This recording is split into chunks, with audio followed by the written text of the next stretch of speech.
same God who makes the planet spin, tells the tide when it's to rise, put the colors in my eyes. The same God who makes the seasons change, makes a number of the stars, every secret in my heart. Hold my doubts, hold my questions, in every fear I have about what might happen. You're the same God, you're with me in the middle of it all, God. You're catching everything as it falls. I know you'll never change, even when I'm feeling far away. You love me the same, God. You love me the same, God. You love me the same. The same. You're the God of grace and empathy. You know how it feels to cry, 'cause you live a human life. You're not afraid of anything, even darkness is the light. There's no reason not to hide all my doubts, all my questions, in every might happen. You're the same God, you're with me in the middle of it all, God.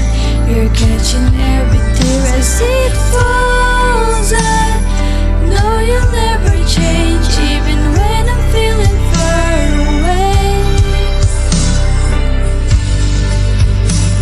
You're catching every love me the same. You love me the same, God. You love me the same. Even when I'm running, when I feel ashamed, even when I'm breaking, still you love me. Even when I'm lonely, when I lose my way, when I don't believe it, still you love me the same, God. You're with me in the middle of it all, God. You're catching every tear as it falls. I know you'll never change, even when I'm feeling far away. You love me the same, God. You love me the same, God. You love me the same. The same. You love me the same.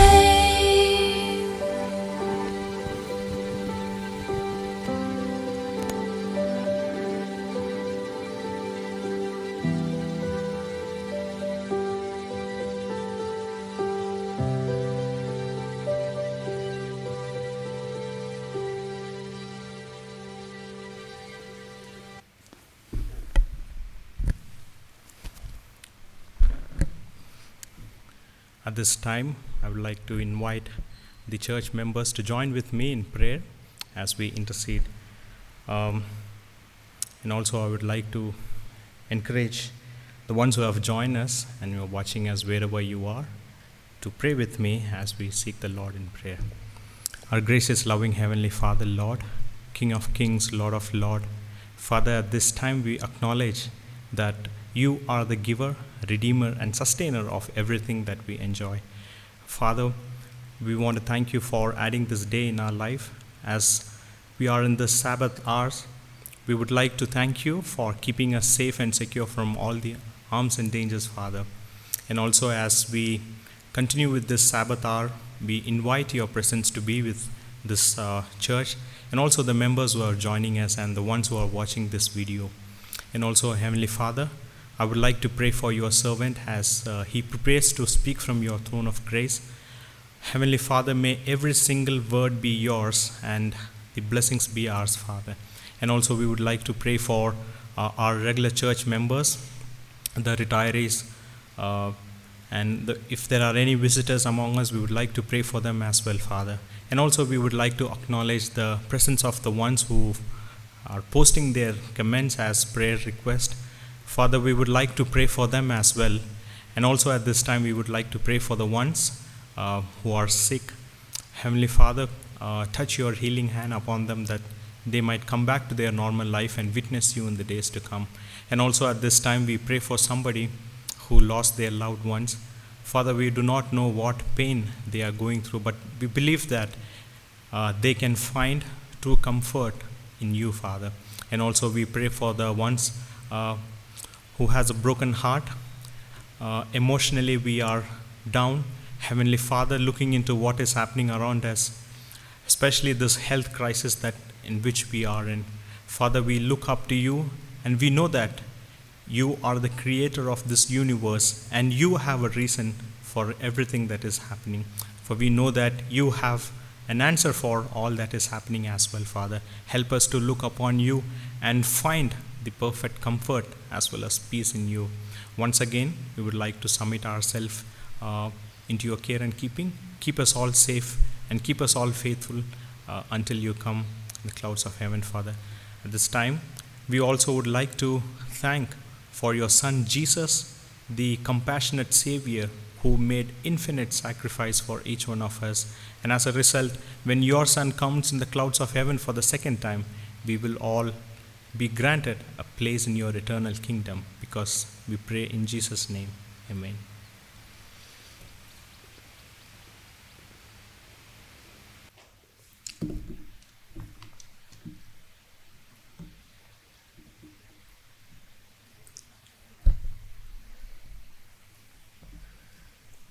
Good morning and a very happy Sabbath to each one of you. I greet you each one in the sweet name of our Lord and Savior, Jesus Christ. What a joy it is to be in the presence of God this beautiful Sabbath morning. I praise God for this wonderful opportunity to share His word with you for a few minutes. And I also want to thank our pastoral team and the administration for this opportunity given to share His word with each one of you. And I believe that as we go from this house of worship today, as you contemplate on this message, you will go with that assurance that God has been with you and He will continue to be with you. I want to thank my dear sisters for that lovely message in song. You know, it's amazing. I have noticed this many times. Even though we have not shared together, they did not tell me what they're going to sing about. Neither have I told them what my message is about. But it's amazing how the Lord brings two things together. Your love still amazes me, O God. That was the theme of their song. And that is basically the theme of the message that I have chosen. That God is the same God who is in our midst, in our trials, in our pains, and in our sorrows. God is there. And that's the assurance that we have as we contemplate on His word this morning. Before I proceed, I want to have a word of prayer with you. Gracious Father in heaven, Lord of the Sabbath, what a joy it is to worship you. Even when things around don't seem good, but you are a great God who's on the throne, a God who never changes, a God who is the same yesterday, today, and forever in the future. We praise you, Lord, for who you are and what you have made of each one of us.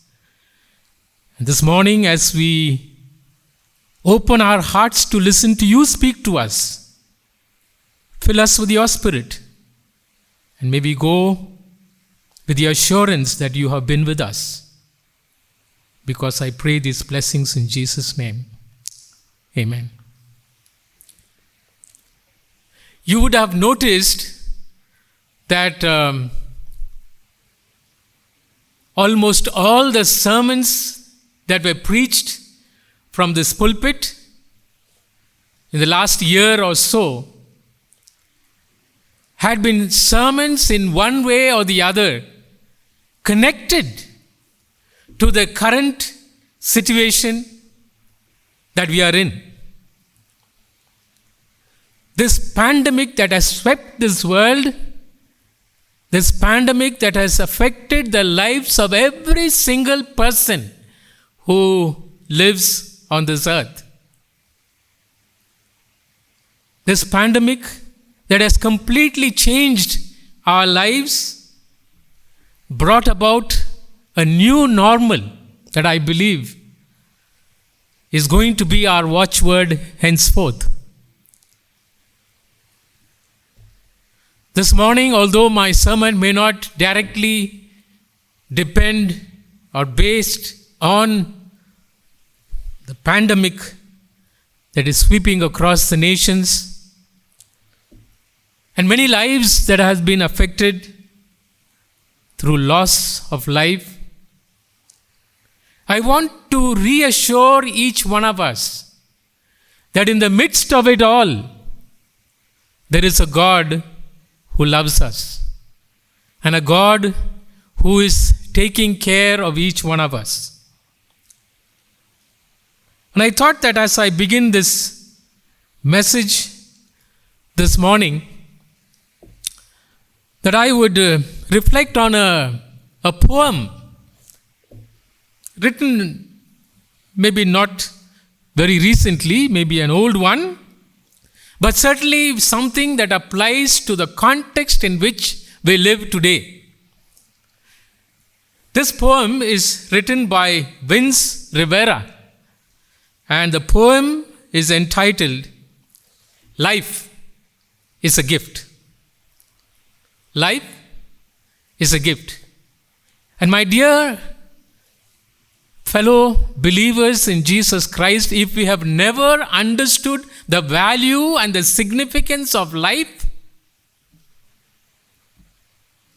we do so in this context in which we live today. That each one of us recognize and value the life that God has given us is a gift. And so this poem says, life is a gift. Today, before you think of saying an unkind word, think of someone who can't speak. Before you complain about the taste of your food, think of someone who has nothing to eat. Before you complain about your husband or wife, think of someone who is crying out to God in compassion, asking for a companion in their life. Today, before you complain about life, think of someone whose life was cut short by death, as it happens every day today. Before you complain about your children, think of someone who desires children, but they are barren.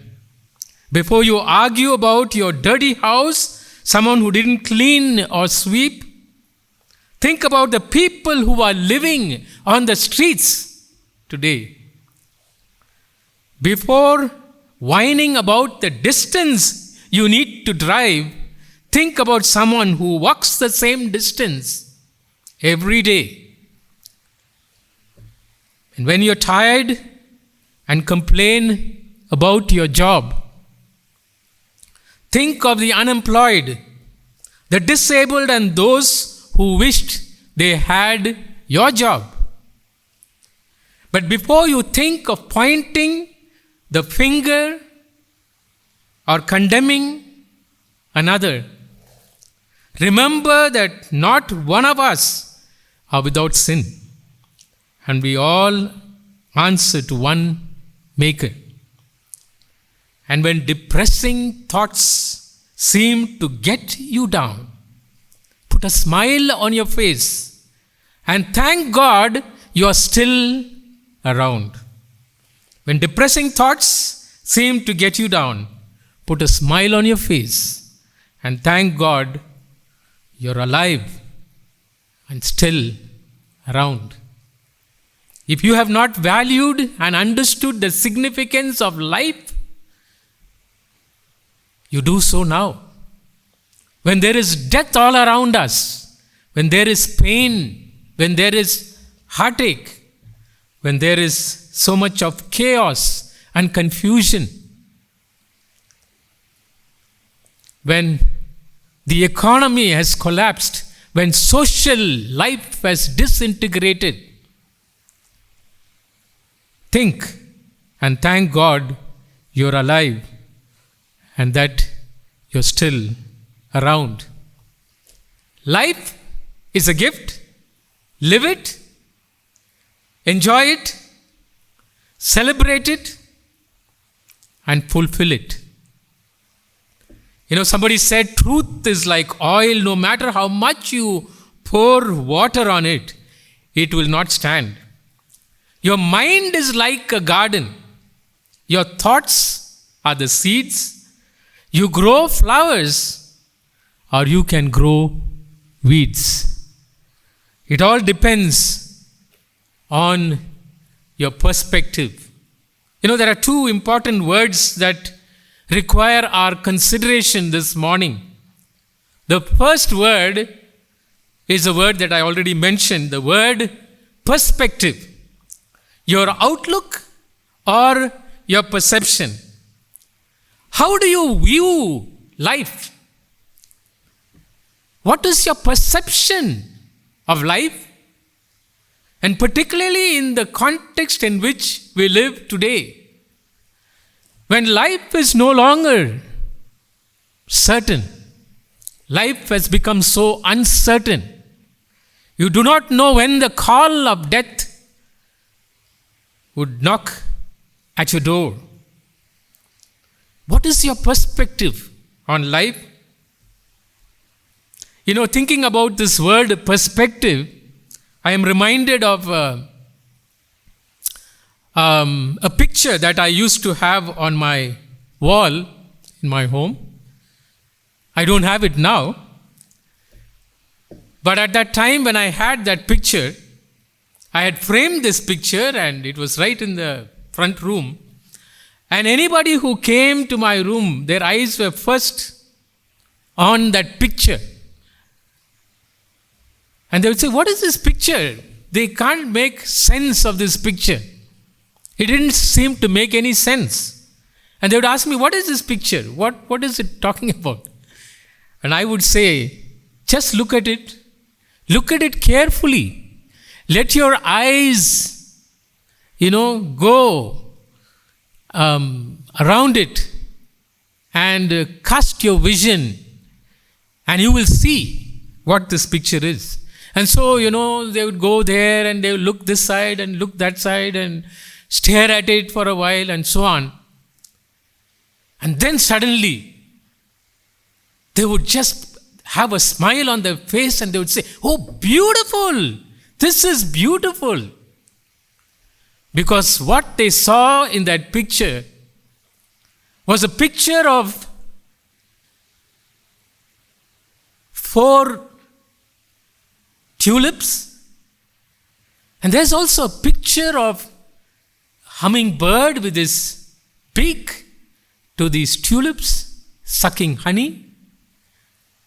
And it comes out in 3 dimensions. You could see the flower here, you could see the bird flying from the other side and putting its beak inside the flower. And it is really fascinating to see that. But you can't see it at the first glance.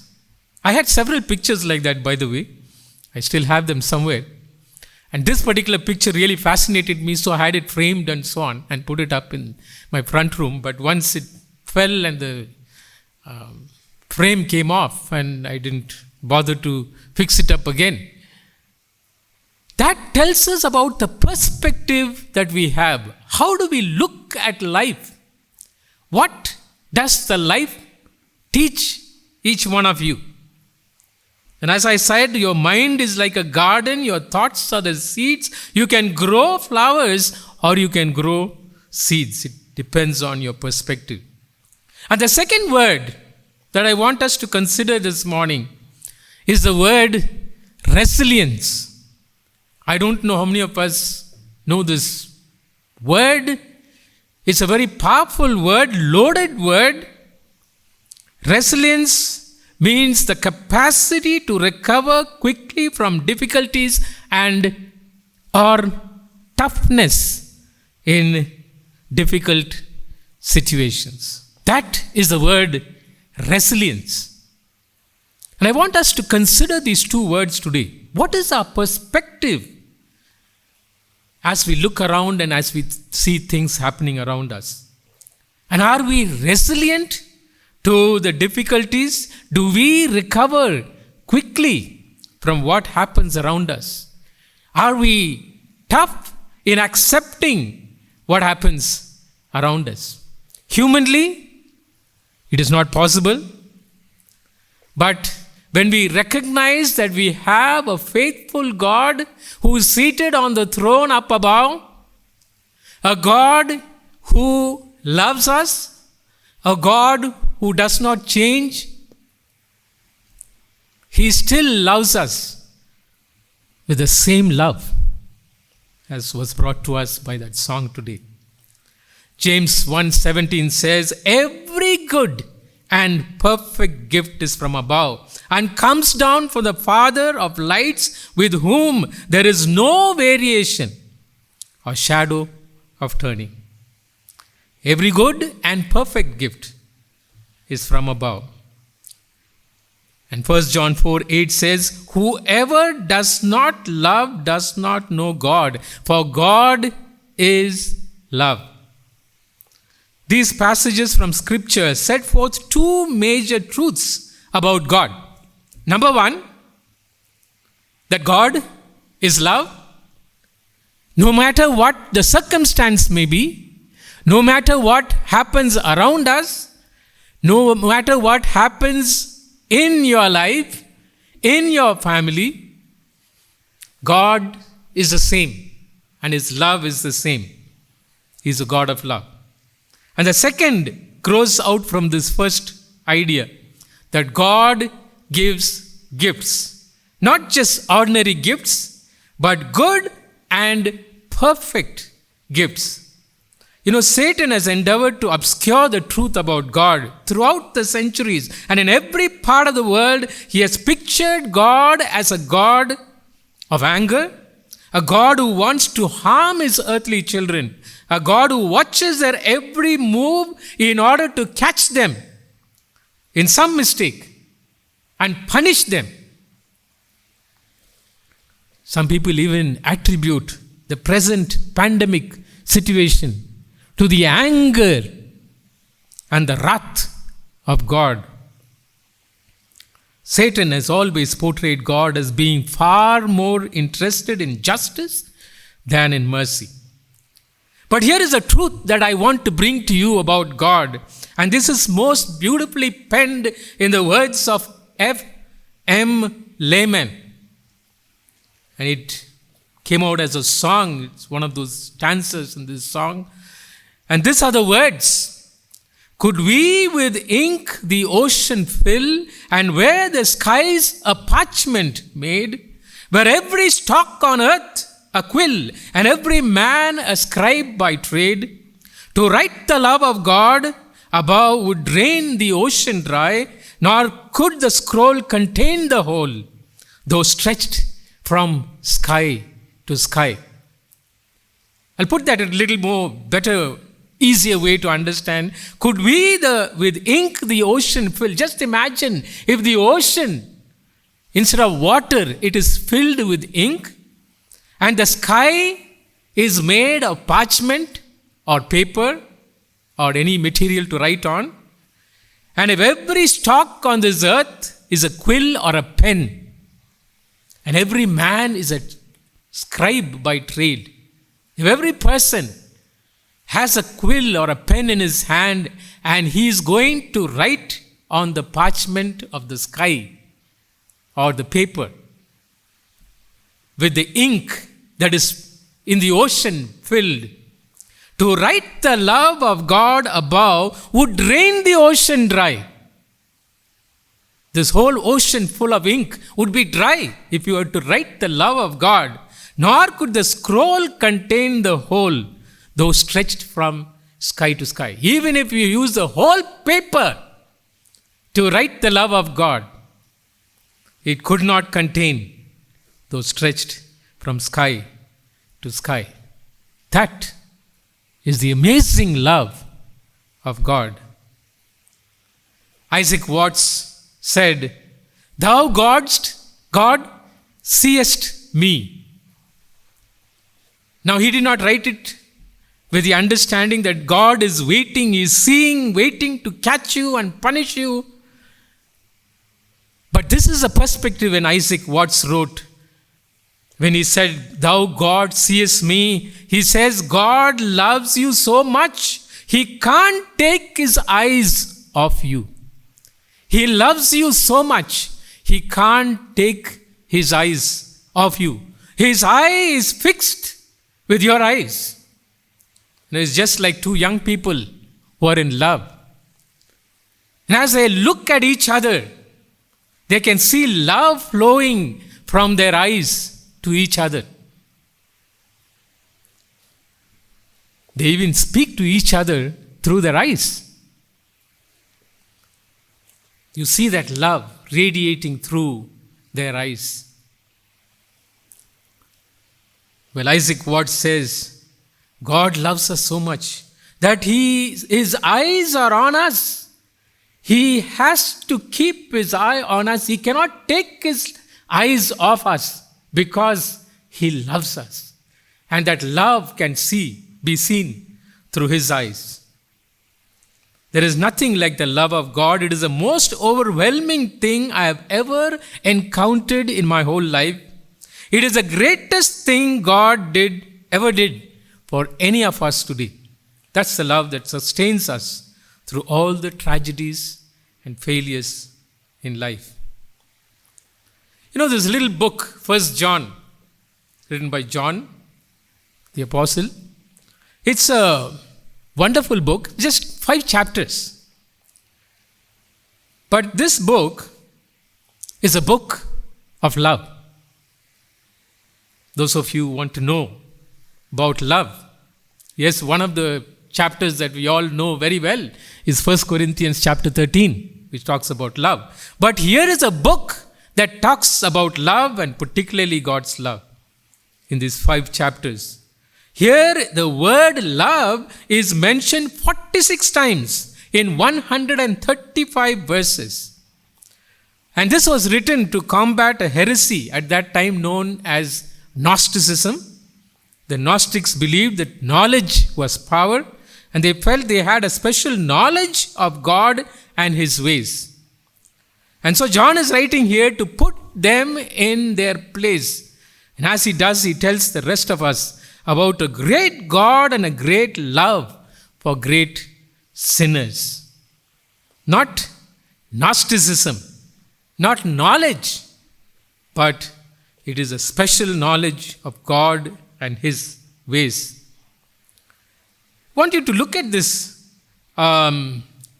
If you have your Bibles, please open your Bibles to 1 John and look at the 4th verse of 1 John chapter 1.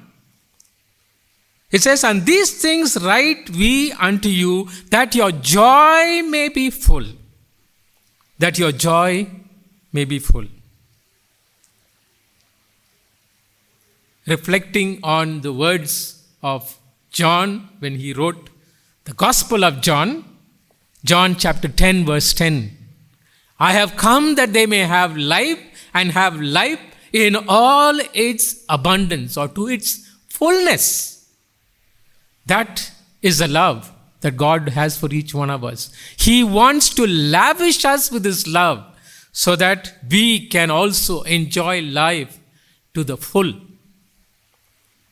You may wonder why I talk about love and the amazing power of love when there is so much of pain and suffering and death all around us.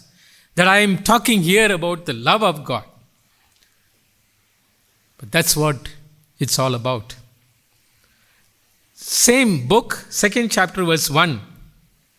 John says, "My little children, these things write I unto you, that ye sin not. And if any man sin, we have an advocate with the Father, Jesus Christ the righteous." Two more references. In the 5th chapter, the last chapter in this little book, 1 John, verse 13. "These things have I written unto you that believeth on the name of the Son of God, that ye may know that ye have eternal life, and they may believe on the name of the Son of God."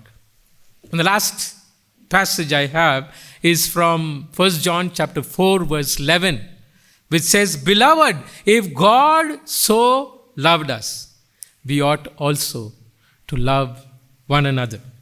An amazing principle that we find in this little book. Elsewhere in God's Word we read, and I'll quickly go through these passages as well, and I want to focus my attention for the last section of my message on one particular chapter of the Bible. But in Romans 8:38 and 39, we are all familiar with this passage.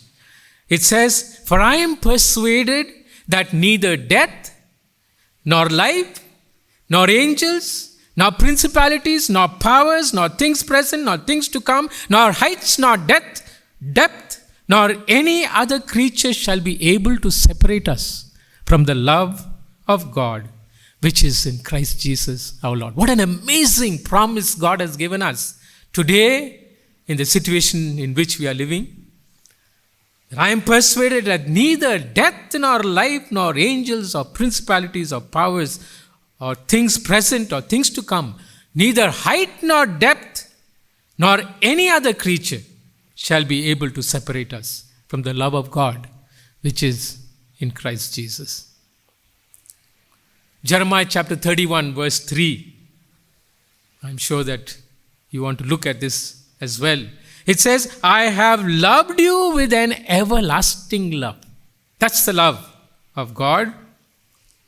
Further, it says that God's love is unselfish, does not ask for anything in return. And also, it is unmerited, cannot be earned or deserved.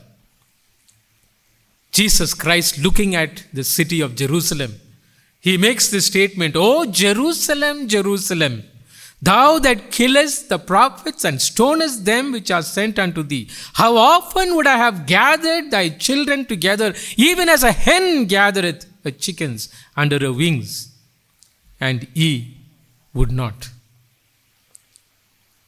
What an amazing love. "How often would I have gathered thy children together, even as a hen gathers her chickens under her wings, and ye would not." A love that comes after us, a love that persuades us. It is also an unconditional love and a supernatural love. And you see, this love is demonstrated on the cross of Calvary. He stood in the gap and saved us from hell. I'm reminded of that experience that took place many years ago, perhaps in the 1700s, when the Spanish War took place, and one of the soldiers was taken captive by the enemy, and he was taken to an old fort, and he was threatened. And they said, "If you don't give up, we are going to kill you." And to make this even more dramatic, they put the son on the line to the father. And the father hears the son, and the son pleads with the father, and he says, "Oh, my father, they tell me if I don't give up and if I don't surrender, they are going to kill me." There was a silence on the other end. And then the words of the father came ringing through his ears. And in Spanish, the father said, "Viva la España! Long live Spain!" And he told his son, "I want you to die like my son." And after a few minutes, the father hears the shot that took the life of his son. 2000 years ago, Jesus Christ turns to the Father and he cries out, throwing up his hands in despair, and he says, "Oh Lord, my Father, they tell me if I don't surrender, they will crucify me and put me to death." Yes, there was a silence on the other end, not because God didn't want him to, but because of his love. But then he turned to Jesus and he says, "Oh my son, long live the world and the truth for which it stands. I want you to die like my son." And Jesus hung on the cross and gave his life for each one of us. This love is displayed in the Christian today in different forms of love. You see, Joseph had that forgiving love when his brothers unjustly treated him and cast him in the pit and finally sold him to the traders, the Shunammite traders who went to Egypt and sold him as a slave. And the different things that went through in his life, the different experiences he had, and ultimately he rose to the ranks of the second ruler of Egypt. And when his brothers came to visit him, he did not treat them wrongly. He forgave them. That is because of his forgiving love. I can think of another love that Hosea had for his wife Gomer, a prostitute. God told Hosea to go and marry a prostitute. Now, theologically, there's a lot of discussion as to whether this is real, this is an allegory, this is a parable. I'm not going to enter into all that. But command comes from God for Hosea to take his wife Gomer, a prostitute. I believe this was in a redeeming love. Peter had compassionate love, or rather, Jesus had a compassionate love for Peter. When Peter denied Jesus Christ 3 times, and when he heard the cock crow, his eyes were fixed on Jesus. He looked at Jesus, and Jesus' eyes and Peter's eye met. And there was compassion in that love, that Jesus was willing to forgive what he did. And I can also think of David, who committed that unpardonable sin of adultery and murder, twin sins. But that was a healing love. Ultimately, God healed his heart because he was truly repentant, and he cries out to God and he says, "Search me, O Lord, know my heart today. Wash me and make me white as snow. Purge me with hyssop, and I shall be whiter than snow." And God forgave him. And David earned the honor of being a man after God's own heart.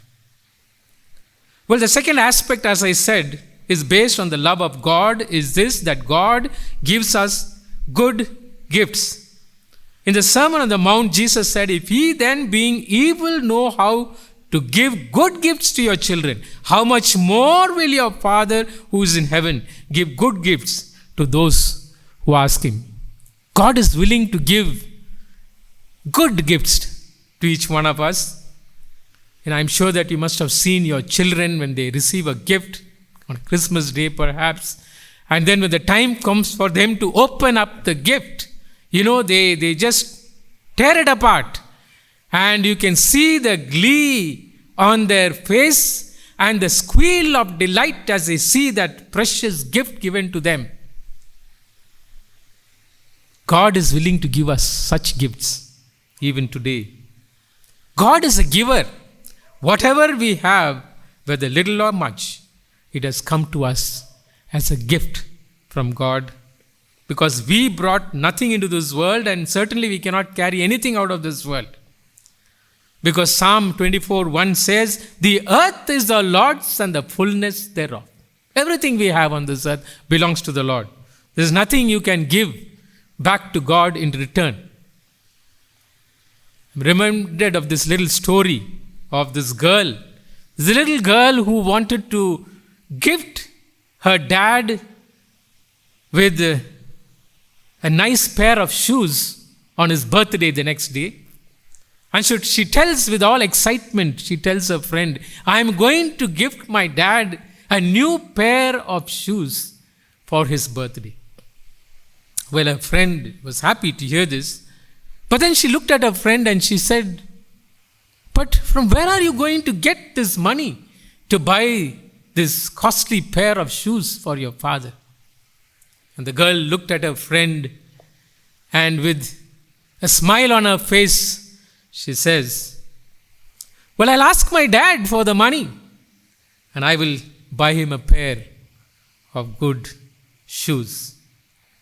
We receive everything from God. Nothing is truly ours. And what we give as a gift to God is only merely returning back to God. No wonder this hymn writer pens these beautiful words. "We give thee but thine own, whatever the gift may be. All that we have is thine alone, a trust, O Lord, from thee. The sun which shines upon the earth, the glories of all nature, the weird solemn radiance of the moon, the glories of the firmament spangled with brilliant stars, the showers that refresh the land, cause vegetation to flourish, the precious things of nature in all their varied richness, the lofty trees, the shrubs and plants, the waving grains, the blue sky, the green earth, the changes of day and night, the renewing seasons, all speak to us of our Creator's love." Those are the words of pen of inspiration, Ellen White, in Counsels on Stewardship, page 17. She pens those beautiful words. In Adventist Home, page 497, she says, "Young people are holding God's gift of life. He makes the heart beat. He gives strength to every faculty." Your life is a gift of God. Your life is a gift of God. And every heartbeat and every breath that you take is because of the mercy and the love of God to you. That's what is embodied in the writing of Ellen White in Adventist Home, page 497. Ellen White again in Acts of the Apostle, page 71, says, "Money, time, influence, all are to be used as means of advancing the work of this gospel." One of the gifts God has given to the church is the threefold message of Revelation 14, the three angels' message. And again in Selected Messages, book 2, page 110, Ellen White says, "We knew that this present light was a special gift of God. The impartation of this gift was a prerogative of God." And of course, the greatest gift that reveals the infinite dimension of God's love is seen in John 3:16. "For God so loved the world, that he gave his only begotten Son, that whosoever believeth in him should not perish, but have eternal life." You know, some authors have put the emphasis on every single word of this text, "For God so loved the world, that he gave his only begotten Son." It was God who loved the world. And then the emphasis on the word "so." For God so loved the world. He loved the world so much that he gave his only Son. For God so loved the world. You can place the emphasis on every word of this John 3:16, and you would understand the magnitude of the love of God for each one of us. If a child asks the father or mother, "How much do you love me?" and the parents, put their hands like this and they say, I love you so much. This is what Jesus did for each one of us. His love was so great that he said, yes, I love you this much. And he hung on the cross of Calvary for each one of us. And so I want to ask you, what does the love of God mean to you in this context here today? I see my time is racing. I just finish it in a few minutes now. I want us to look at Judges chapter 7. We will not go through the entire book, this chapter. But it's a beautiful story about Gideon and how he had victory in the battle. Gideon had to fight the enemy. And he had 32,000 soldiers, men with him, as the Bible says. And what happens? Ultimately, God brings it down to only 300 men. When we humans like to make our plans, God disturbs our plans. We want things to go the way we want them to go, but have you ever thought that God might have a better plan? You know, my father passed away many years ago. He was 73 years old when he died. And I always felt that my father would have lived a little longer. 73 years old is not really that old. And my mother passed away recently. She was 83. And the same feeling I had within me. I wish she had another 4 more years that she had lived. I still remember every year from the time I joined as a worker in this institution, every year I would make it a point to visit my father and mother every summer and every Christmas time, twice a year. Without fail, I would go and visit them. But they are both no more now. I wish they were around.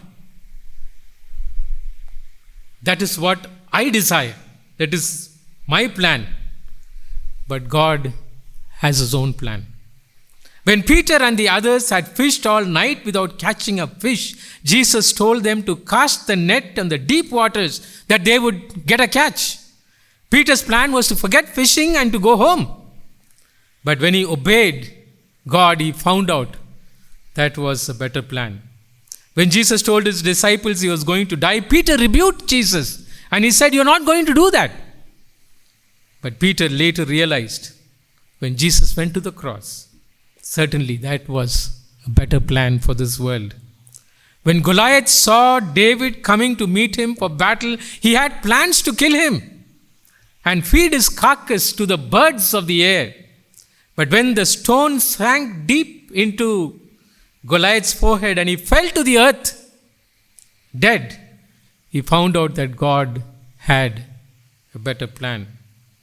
When Israel spied into Canaan and saw the giants that lived there, they had made plans to find themselves a new leader and go back to Egypt. Can you imagine? But over the next 40 years, they realized what was God's plan. And I want us in this last few moments to look at Judges, the 7th chapter.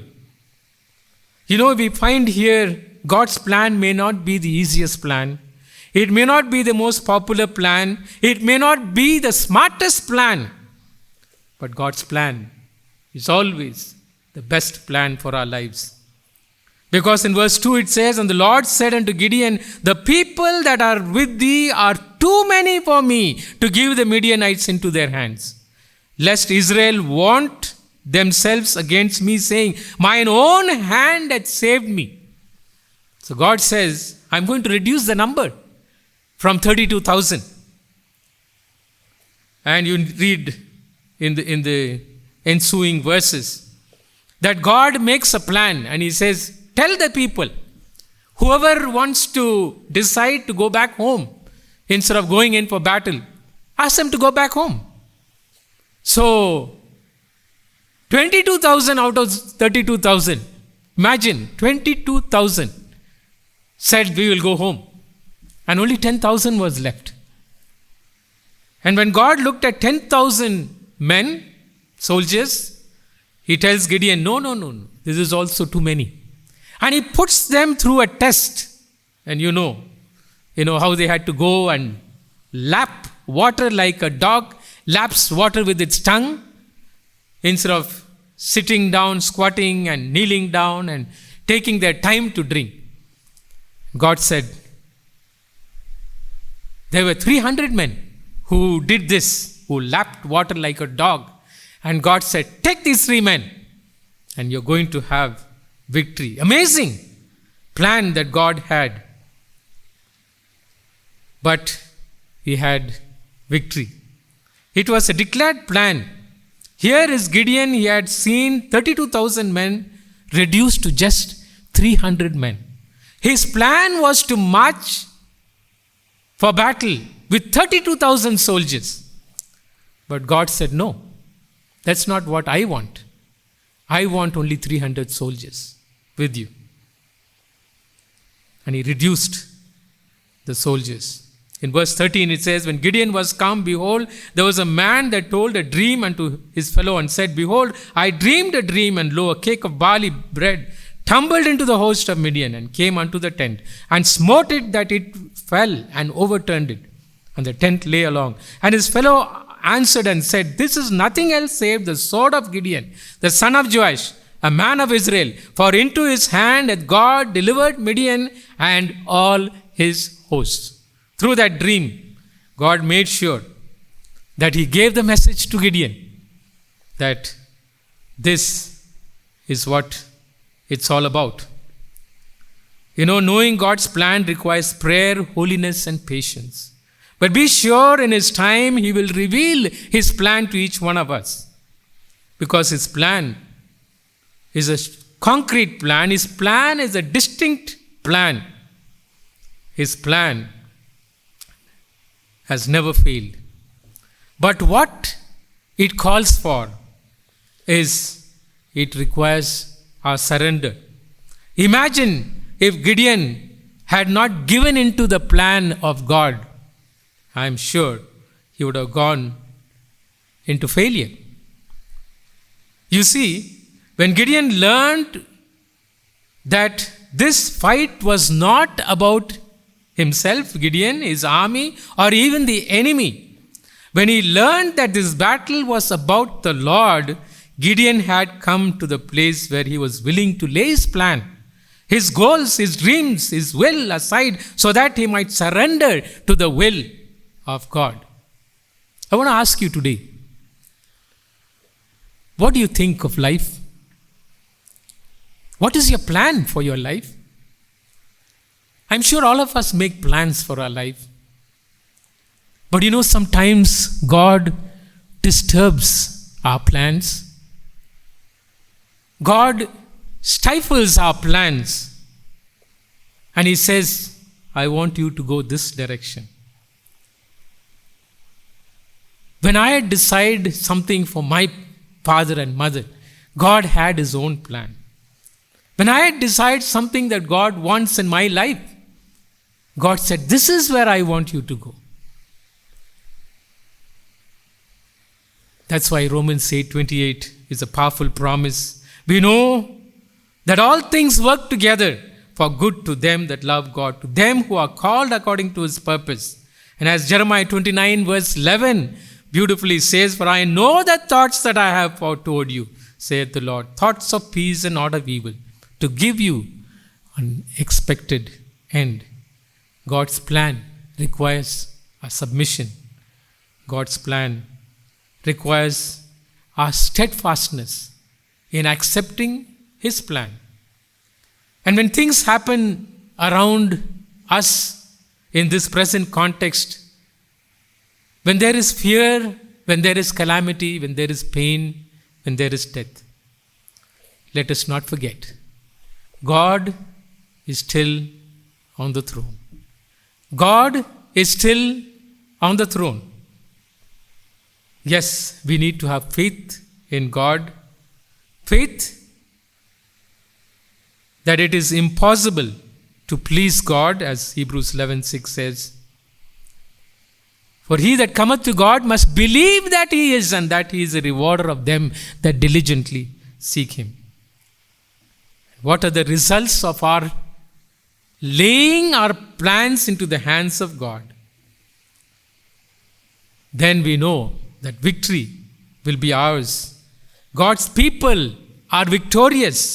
The enemy is vanquished, and we will be victorious. Talking to Paul, writing to the Corinthian church, he says, "And lest I should be exalted above measure through the abundance of revelations, lest I should be exalted above measure, for this thing I besought the Lord 3 times, that it might depart from me." He was talking about the thorn in his flesh, his eyesight. And he said unto me, perhaps his eyesight, that's what many scholars feel, "My grace is sufficient for thee. My strength is made perfect in weakness.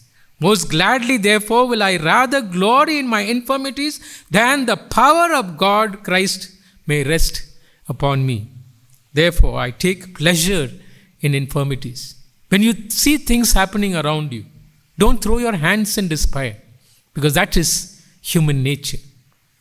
But let us hold strong, firmly, the hand of God, because God's name should be venerated. Ultimately, his way will triumph. I want to close with this beautiful story of the son who took up the profession of his father. His father was a painter, and the son also became a painter. And he was so good in his professions, he used to paint beautiful things. And his paintings would be very expensive, because it was a gift that he learned from his father. Well, the story says one day he was conscripted into war. He had to go and fight. He had to go for war. And so the father painfully bid him goodbye. And days went into weeks, and weeks into months, and months into years, and his son never came back. One day, a friend of his son, whom he had actually rescued from death, giving his own life, came home to see the father. And he had a big, thing in a big placard in his hand, sealed up.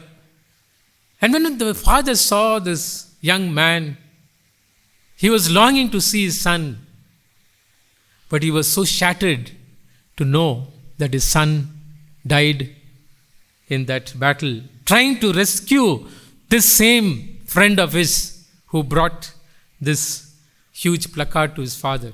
And so the father receives this gift from his son, and he opens it up, and he sees the picture of his own son, drawn by his son himself. And this was so precious to him, he kept it in his heart, in his bosom, and he, thought about his son who would never come back. Well, the father soon died, and he passed away. And one day there was an auction of all the paintings that were there, including the painting of the son. And the auctioneer was ready to auction all these paintings for many thousands of dollars.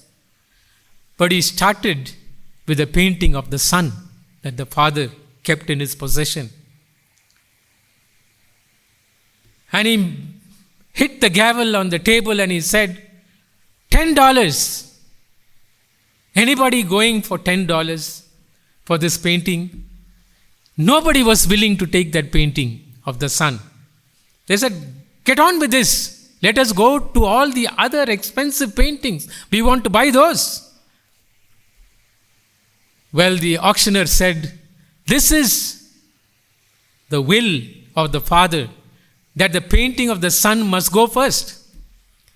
And so they waited. And a young man came forward, none other than the same friend who was rescued and saved by his friend who drew this painting. And he said, I am willing to buy this painting. And he took this painting. And then the people said, okay, now it's time. Let us go on with this sale, with this auction. Bring the other paintings. And the auctioneer said, I'm sorry, my friends. The auction is over. Because that is what the will said. He who takes the Son gets it all.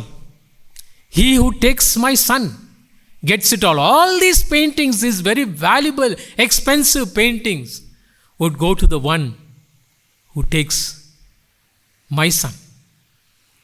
Yes, God says, I've given you life as a gift. My plan is a great plan for each one of you. But I want you to accept my gift of life. Don't throw your hands in despair, thinking you can go this way or that way, or this plan would work or that plan would work. Because my plan is always the best plan. And God's plan was so much, His love was so great that He sent His Son to die for us on the cross of Calvary. And if you have not accepted Jesus Christ as your personal Savior from your sin, this is an opportunity I throw before you. That you accept Christ as your personal Savior. Because, you see, he who has the Son has it all. If you have Jesus Christ, you have everything in this world. And you have the love of God in you. May God bless each one of us as we understand this valuable gift of life God has given us. And also the plan that He has made for each one of us, a wonderful plan to save us and to give us eternal life. God bless each one of you. Shall we bow our heads for prayer? Eternal God, our Heavenly Father, we want to thank you, Lord, for reminding us today that life is a gift from God. And what better time than we understand your gift than at this present time when the whole world virtually is reeling under the pandemic. Some are coming out of it. But Lord, many, many lives have been lost. Many people have laid down their life. Many homes have been wrecked. Many people have lost their jobs. Many people are homeless. But, oh Lord, we believe that you are still on the throne. And we believe that you are in control of our lives. That Satan will not win this battle over you. And so today we surrender our lives to you, Lord. We surrender to your love. We surrender to the love embodied in Jesus Christ, who hung on the cross of Calvary for each one of us. And because of that love, we can be redeemed from our sin. We accept your love for us. Take us as we are, mold us and fashion us, and use us as humble instruments to finish your work, that Jesus may come soon, and we may all go home. We pray these blessings in Jesus' precious name. Amen. And now may the grace of our Lord Jesus Christ, the love of God the Father, and the communion and sweet fellowship of the Holy Spirit rest and abide with us, now and forevermore. Amen. God bless you.